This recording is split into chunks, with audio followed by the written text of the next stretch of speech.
Hello guys, তো আগে আমি আরেকটা ভিডিও ছাড়ছিলাম, তো তখন তোমরা অনেকেই অনেক কিছু বলছো। তো আসলে কি হয়েছে ব্যাপারটা, আমার কাকুর ঘরের মানে টিনগুলো সব চেঞ্জ করবে, তার জন্য টিনগুলো খুলছে। তো তারপরে আমরা তো কেউ ভাবি নাই যে মানে বৃষ্টি আসবে। তো তার জন্য আমরা নর্মালভাবেই হচ্ছে তিরপাল টানানো হয়েছিল, আর হচ্ছে নিচে সিলিং ছিল। তো তারপরে এমন হয় যে মাঝরাত্রে কয়টা 4:45টার সময় প্রচণ্ড বৃষ্টি, মানে প্রচণ্ড বলতে প্রচণ্ড বৃষ্টি, আর হচ্ছে আমাদের সিলিং টিলিং ভিজে শেষ দুই ঘরেরই। আর মানে হচ্ছে একদম জল একদম মানে বইলে একদম ভাসায় দিচ্ছে। আর আমাদের দুইটা রুম শুধু ঠিক ছিল, আমাদের দুইটা রুম। তো তারপরে হচ্ছে মাঝরাতে আমরা ওই দুইটা রুমে সবাই শুয়েছি। মাঝরাত না, বলতে গেলে 4টা সকালে হয়ে গেছে। আর আমরা 4টা না 6টার দিকে আমরা শুয়েছি। হ্যাঁ, 6টা না 5টা, 5:30টার দিকে শুয়েছি। 6টার দিকে শুয়েছি। ওই তো 6টার দিকে শুয়েছি আমরা। 6টার দিকে শুয়েছি, আমি আবার 8টার দিকে উঠি। হ্যাঁ, আমি 8:30টায় উঠছিলাম। তো কি বলবো আর। আর আজকে হচ্ছে, আজকেও আমাদের ফুল কাজ কিন্তু হয়নি, হাফ কাজ হয়েছে।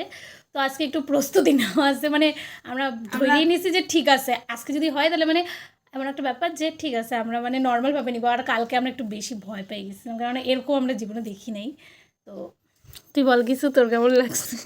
কিছু বলার নাই আমার। ফার্স্ট টাইম আমরা মানে কান্না, আমি তো কান্না করছিলাম খালি। হ্যাঁ, আমি কান্নাও করছিলাম তখন আমার বাবা বলতেছে দেখ যেটা হয়েছে হয়ে গেছে। দেখলি না বাবা একটা ডায়লগই মারতেছে, যেটা হওয়ার সেটা হবেই, যেটা হওয়ার সেটা হবেই। না, আমার হচ্ছে আমাদের টিন দিয়ে জল পড়তো, মানে বৃষ্টির সময় অনেকদিন আগেকার টিন যে হতো। তো আমি ভাবছি যে টিন চেঞ্জ হইলে এখন থেকে আর জল পড়বে না।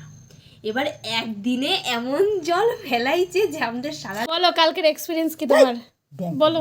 ওর আগেও এরকম ভিচ্ছ, মানে যখন তোমার নতুন বিয়ে হয়েছে, যখন মানে ছাপড়া ঘর ছিল, ভিচ্ছ? দেখ বলে না। নতুন বিয়ে হয়েছি, ছাপড়া ঘর ছিল। তো কি ঘর, পাকা ঘরই ছিল নতুন বিয়ে হতে? মাটিরই তো ঘর। দোতলা।